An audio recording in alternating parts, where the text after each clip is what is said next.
Hey, it's Mark from DynamiteStocks.com and StockPursuit.com. Just wanted to go through a few charts real quick. I'm probably not going to do a really long one today. I'm just going to go through some of the things that I already had on my watch list. So today is pretty exciting with the huge squeeze and a lot of these small caps and small price stocks that are being shorted got squeezed. So a lot of my longer term puts got pretty hit today. So that's not too bad considering I've got these UVIX puts. Like I bought some protection a few days ago and I put that out on the X app that I was buying some UVIX puts just to have some protection in case well for when the squeeze comes, like this big bounce. So it kind of was kind of hinting that for a couple days now, like we saw, the Nasdaq futures traded out of that range that I was looking at the other day, and looks like they even opened up today, pretty bullish, gap up. So the writing has kind of been on the wall for a while there, and the semiconductors. I mean, look, the semiconductors are actually pretty strong, breaking that downtrend momentum for a while. So I'm not really surprised by a significant update today because a lot of stuff's been acting pretty bullish short term.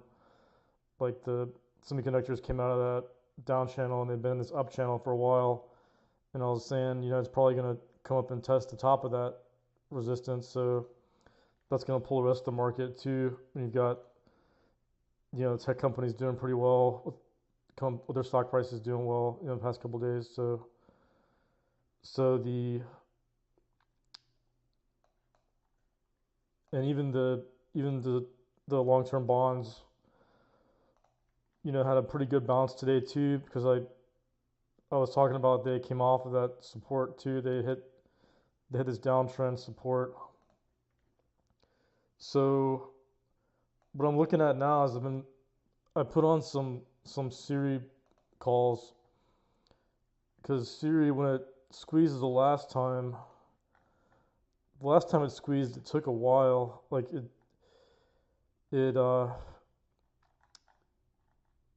doesn't just squeeze, really in one day. Like it kind of had a run up here back in July, and it was pretty slow to get going. Well, actually, it was back in June when it started to pop up, and then it just took a while. It went sideways, so it's going sideways right now again too. But the pattern's really good. It's a really good triangle right now. I mean, it's a really good pattern, and the sell volume is really light. Like you look down the bottom, you can see the days where it's been red on the day, the selling volume hasn't been as much as it was on these green days, on these big run days I had earlier. So the momentum's really in the favor of the bulls here, short term. So it's sort of I was gonna call it a speculative trade, but it's really not now because of this. It's got this really good triangle pattern here. So this consolidation's just been working out really well. It's just going. It's like it's in an uptrend now. It's slightly uptrending, and it's up. It broke up above my sort of makeshift line there, because it may even play out a little while longer. It may keep going sideways, but it appears that it's broken out already. So I think tomorrow or the next day it's going to really go. If it does it on this push and not just go sideways some more. Of course, it could fail too, but it's always a possibility. But I really like this setup based on the volume, on the sell volume being light, and the really clear triangle it's got going now. It's definitely a bullish consolidation. So I bought some calls, and I'll probably buy more if it starts to go. If it starts moving like 5-10% on a day. And yeah, a lot of my shorts were pretty hit today, but like a lot of these, it may just end up being a bear flag. I think a lot of these will probably get some more downside. But the interesting thing was the solar stocks. they basically try to do a technical bottom here. So we'll see what happens with that. Like, luckily I already took those off my puts, so it's not really, it's not much of a short now because they've got some really good technicals going. Well, even that could be, this could be a dead bounce, but could be a bear flag. But we'll see how that goes because the solar has just been down so much. It was just kind of oversold too. But even the F cell was up and kind of reclaimed that major line that I noticed. That's that support line. So it looks short-term bullish if it can hold above that line. But I'm not going to be trading those because we've got to see if there's gonna be a lot of follow through in this push. But it looks like these indices want to go higher, and the Russell 2000 broke the downtrend today too. So it could possibly get some momentum too. It's not as convincing as like the Nasdaq.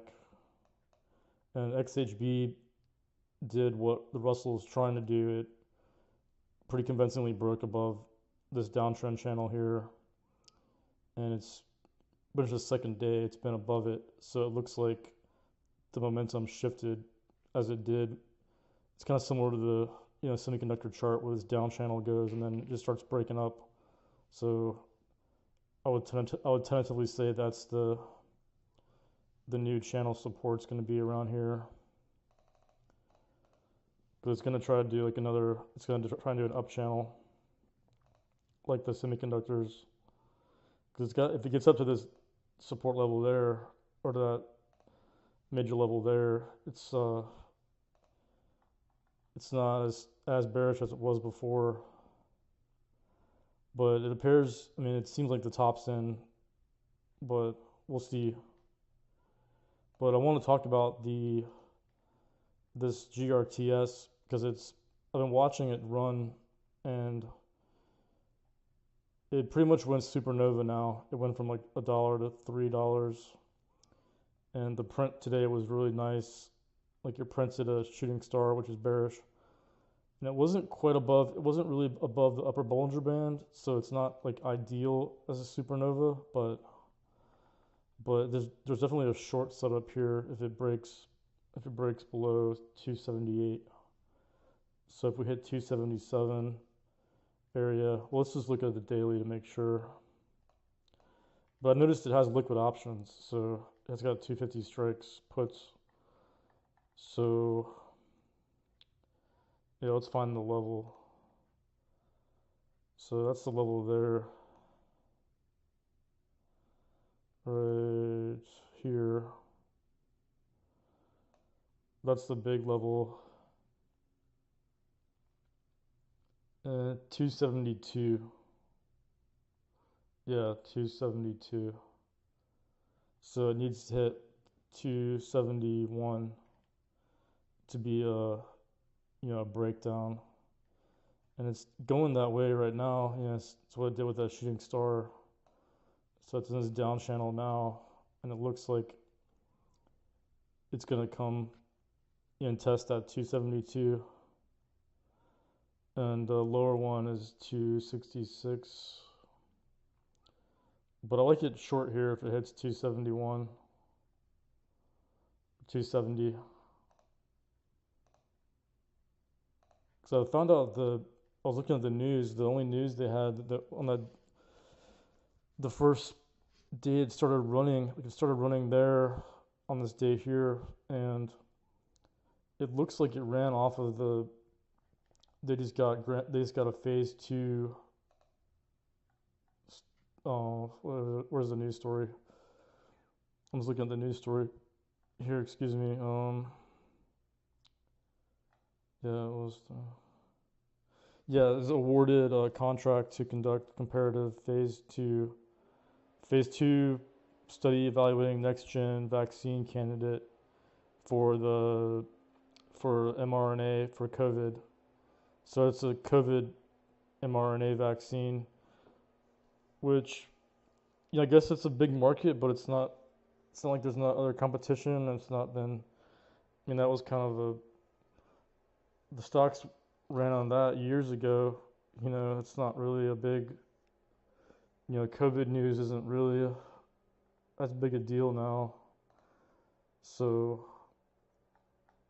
but I don't know. It's a pretty small company, but it's still phase two. So it doesn't. It seems kind of fluffy to me. It doesn't seem like enough to warrant 100% price move in a couple weeks. But that's what it's done, and so I looked at the history of it, and so it's a supernova. It's a spiker. So it went from $1 to $3 and change.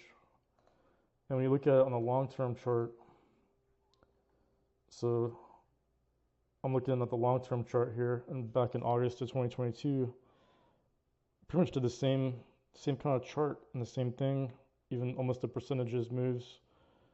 It it went from like 240 to 4 something, so another 100% move, and that got erased within a couple months, 3 months. It was all erased, and then it had a pretty good move in the fall, summer of 21 that got erased, and it had a big spiker in 21, and that was erased too. Another supernova spike that got those gains were taken down, and there's a lot of little pops too, where there's little pops where it pops up and then maybe a press release or something and then falls down. So, and it did a big one back in 2018 too. It went from 2018. It went from at least 16 to 32. So it seems like 100% move is like the sweet spot based on these charts. Kind of funny, but when you look at the history of charts, you kind of see what you can expect to get out of them. Sometimes when these smaller price stocks, from 1 to 10, 1 to 20. Because I find those pretty predictable. Like, if you're going to predict the price of Apple or Microsoft, your best bet's just to go off of like the Nasdaq. What's the Nasdaq going to do? But with these smaller companies, they're definitely less relative strength sometimes. Well, they go with sector rotation, but basically what I'm saying is they just by looking at the charts, you can tell what they're going to do a lot. But that's kind of how I evaluate supernovas nowadays. So I'm short biased on GRTS, and I may be buying puts if this thing hits 271 tomorrow or the next day. But I mean, it very well could keep going though, because it hasn't really broken any major support days, but like every day it's pretty much up. So it was up today, but kind of messy. So that was an interesting one I found, and so hopefully I'll get some good pops. So I can get better short entries on some of these high conviction shorts, like Domino's, like Domino's. That'd be nice to get a pop up to put on a short or on puts, because that one's got a lot of weakness, and I expect it to be lower. I think it's going to hit this support at some point, like 280s.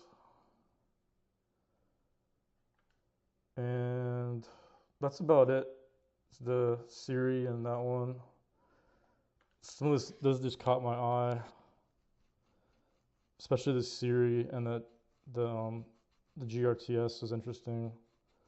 But I kind of got unlucky. I got a little unlucky with my I put on some extra puts on these some of these charging stocks like the BLNK, but like I was saying, I got a lot smarter, and I put on like longer dated puts. So like with the charge point, I have like November, December, or what was it? Maybe even farther out. think I might have got January's on some of these. But anyway, yeah, I got that's some October, but the CHPT I went farther out. So I guess we can look at shippers because I haven't looked at those yet, and I was talking a lot about those. So I'm guessing they're probably green too, or mixed. So my favorite ones were pretty much a little red today, but it's still hanging in there. Like this GOGL, it's up above that major level still, so that's good. If it stays up here, I think it's gonna go. And SBLK, it's kind of the same thing. Well, SBLK actually hit channel resistance. See how it kissed off it perfectly there, off my line. It hit this channel resistance and then just came back down as it should. And it's done that 1, 2, basically 4 times in the past already. So can't expect stocks to go up constantly, and they tend to do in channels. So it's kind of back in the middle. So it's looking pretty good. Yeah, still looking bullish. And ship was good today. Wow, ship was nice. I don't think I put this one on. Like it didn't have any calls. But that's this is one of the other ones I was talking about in my basket of shippers. Had a really nice day today, and it's clearly broken out of this level channel there. A lot of bullish technicals going. Frontline was another one I talked about. Was up, big gap up. I kind of like these other ones better. I mean, I like ship right now a lot, and the GOGL. And GLBS is still hanging in there too. It basically looks like a triangle right now. It looks like a flag.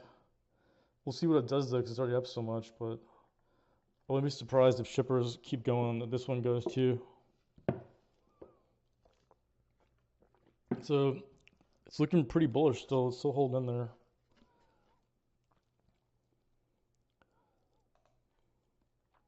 So those are the shippers. And I noticed another one interesting was the Nordstrom. Nordstrom bounced off of that big level there.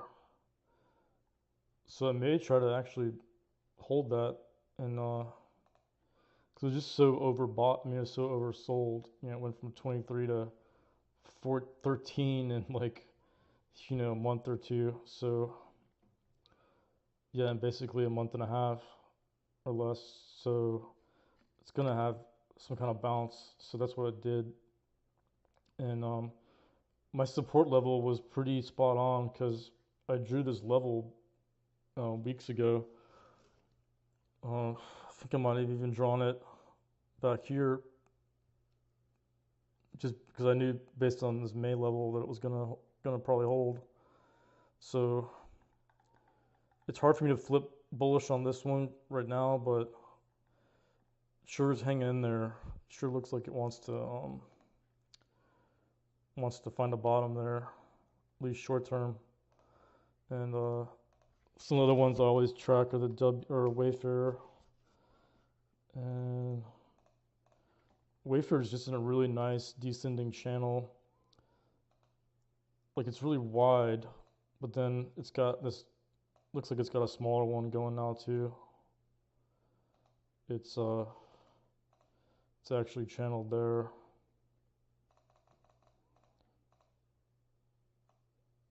That's what it's channeling in now too. But definitely looking bearish. I'm surprised it didn't actually bounce today, because a lot of these beaten down stocks bounced today. A lot of sectors like solar. But these TKC is still a possible short. And I think the UAE is actually a better one now, because I kind of like the Turkey one better, but but this one looks like all the momentum's gone because it broke this uptrend support right there. Like when it broke that pretty good and then struggled to reclaim it. So it's looking bearish too. Like there's no options on this one, so I don't really know. I don't know any good like companies that would be in this index. Maybe that's worth a look. I might check that out and see what the major holdings are in this ETF. If they're publicly, if they're an ADR. So like an ADR is when they trade on the American stock exchanges, and there's a lot of stocks that do that. Like TKC is an ADR because it's in Turkey, but they trade on the one of the American exchanges. So I'm watching the GRTS, SIRI, and I may run some more scans, but nothing really stood out that well, even on the long side. Like 52-week highs, I ran my 52-week high scan. I'll show you that real quick. I ran my combo and 52-week high scan, and the Weight Watchers was like the only one, and that's probably a squeeze too. So, and there's all these companies I have no idea what they are. Was SWBI? That's Smith and Wesson. Smith and Wesson's up the past 2 days. Wow. Yeah, but nothing else really like doesn't look like nothing really standing out there. But the SWI is kind of interesting. But it's not really a setup technically there. It's just kind of like slow uptrend. So I guess I'll call it a wrap there on the video tonight. Well, the steel case was actually pretty good. This one,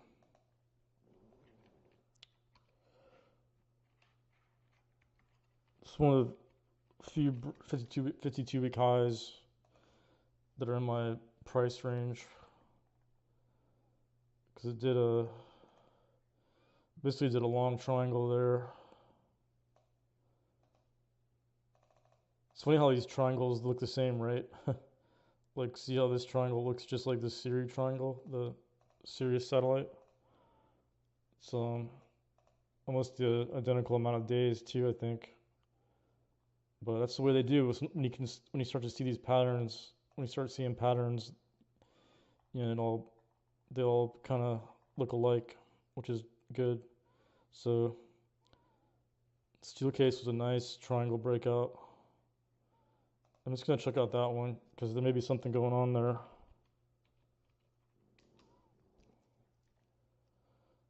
Oh yeah, it's a big company too.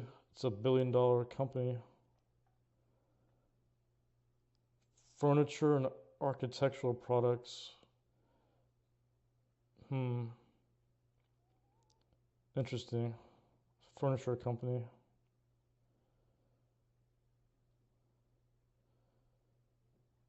Yeah, that's interesting.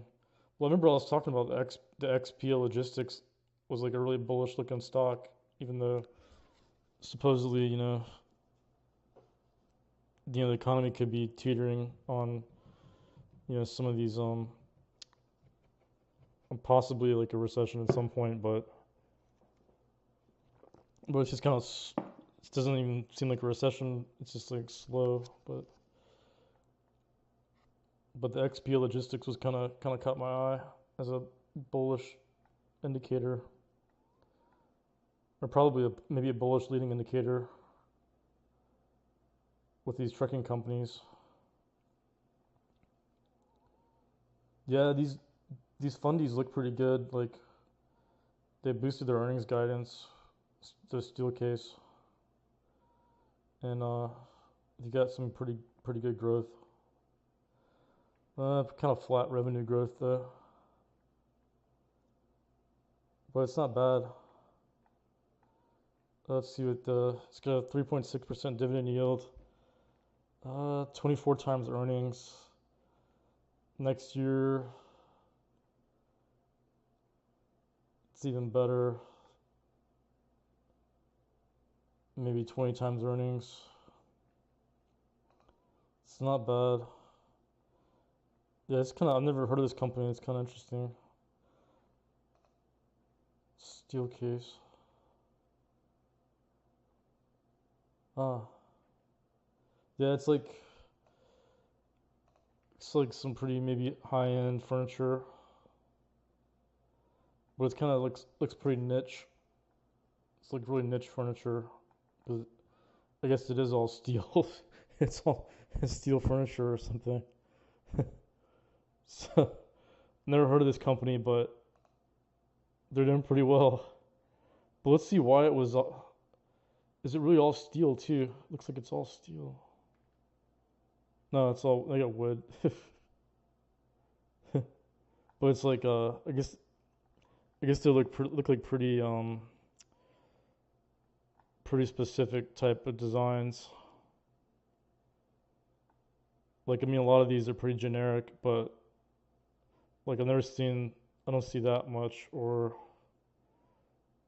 well, there's some nice desks. Looks like yeah, it's like cubicle desks. So and if they sell cubicle desks, that's pretty. That means that maybe people are opening offices. Yeah, it looks like they market it as a cubicle. Interesting. So 12,000 employees. Maybe I have heard of this, but like just once or twice. But it's pretty interesting. Trying to figure out why it stocks up so much. Because the stock went from like $9 to $11 in like a month. So when was the spike? Spike was on the 20th. Gotta be earnings. Gotta be. Yeah. Yeah, as earnings. Yeah. Well, they kind of alluded to it there. Yeah, there it is. Yeah, 19th. Wow, they crushed their earnings. Their their quarterly earnings were 31 cents a share, and the estimate was 17 cents. They beat earnings by 82%. Over the last 4 quarters, the company surpassed consensus EPS estimates 3 times. It's office products. Yeah, it's office products. So there's a lot of things like it's pretty kind of contrary to the narrative of office disasters. You know, like the office space is a disaster. Looks like people are they're either buying new things for their office or they're opening new offices. So it's kind of opposite of what a lot of people think is going to happen, or even me, like with some of these office companies, or I mean, it's office space. So man, that's a huge beat on earnings. Well, probably maybe they were just down. Maybe their earnings guidance was down, and they just surprised. But I'll look more into that one. But it looks pretty interesting because I mean, it could be that the guidance was lowered and then they beat it. Because I mean, it may be like a best to the worst case. You know, good like a silver lining, even though earnings were forecasted down. You never know. Like there's all kinds of things that can happen. Just trying to find that trend. Yeah, I mean, it looks like I'll look at the quarterlies some more, but I'm just kind of looking over the. It looks like revenue growth is pretty good, and it was down in 2021.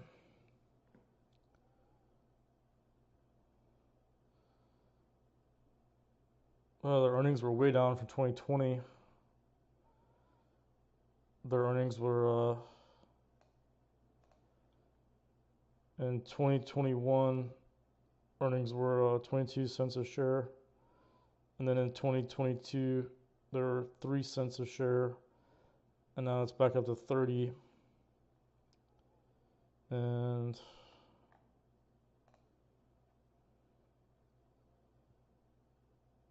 looks like they're consistently reducing their debt. Total debt is down every year, past 3 years. You can see it's down, down, down on that total debt line. And yeah, long-term debt is down slightly every year. And I'm just looking at the quick ratio or their current ratio. Well, probably yeah, quick ratio would be good because they've got a lot of inventory. Just looking at the balance sheet here.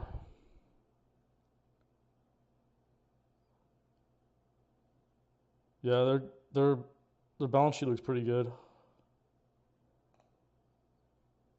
And cash is way down. Not sure what that was. Receivables were pretty stable. Their accounts receivables are pretty stable. So it's good. It's not going like sky high or something. So yeah, it looks like they've pretty much reduced their share count past 3 years too. So it looks pretty kind of shareholder friendly. I mean, it's nothing really impressive on the ROE or ROI, but I mean, if they make furniture, it's not really expected to be like hit it out of the park on margins or anything. You look at the margins, really low. Yeah, that's not really good business. But they've done pretty well considering that dividend payouts says 81% here. That could be wrong. Let's see. Yeah, the stock's down since 2019. Yeah, it's really stock doesn't do much. Like from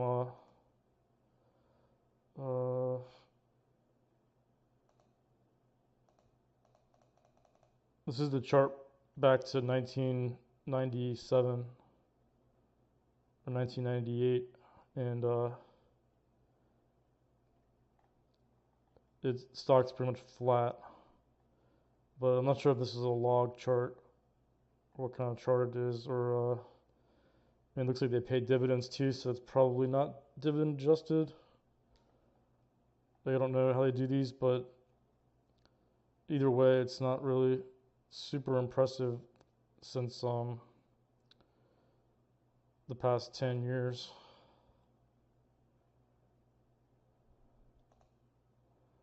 But it's in an uptrend.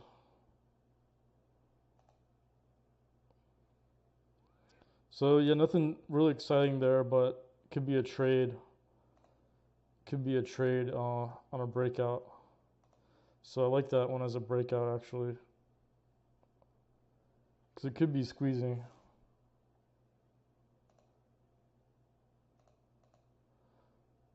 Let's see if that could be what's going on too.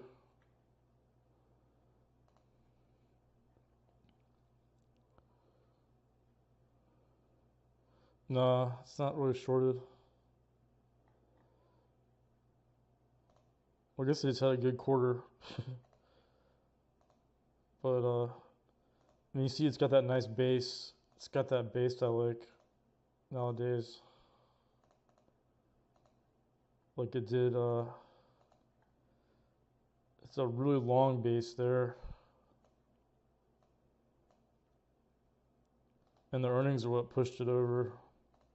So yeah, it bottomed out technically there with a bear trap bottom.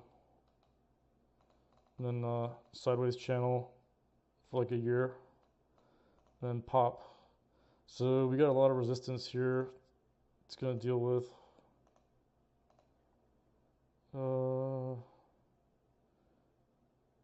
Yeah, I mean it's still a good trade though. If it goes green tomorrow, it's a good trade for like a day or two, maybe a day. So I'll have to add that to my long bias too. But I guess I just give you a peek into how I kind of look at stocks sometimes because I usually now look at stocks from a bottom up. So I'll investigate the fundamentals if the technicals are looking good. But they go hand in hand, like I do both, which I think is the only way to do it really. Because you could be missing something. It's like say you just use technicals, say you're a technical analysis person and all you use that, then well if you don't understand what's going on with the fundamentals, then you're missing out on what's moving the market. You got to know what's going on. Like say you're shorting it here because it's it was like a setup there to short, but then the fundamentals improved or something, or the fundamentals really matter, especially over the long term. But I'll just wrap it up. I'll wrap up the video there, and I'll catch you next time.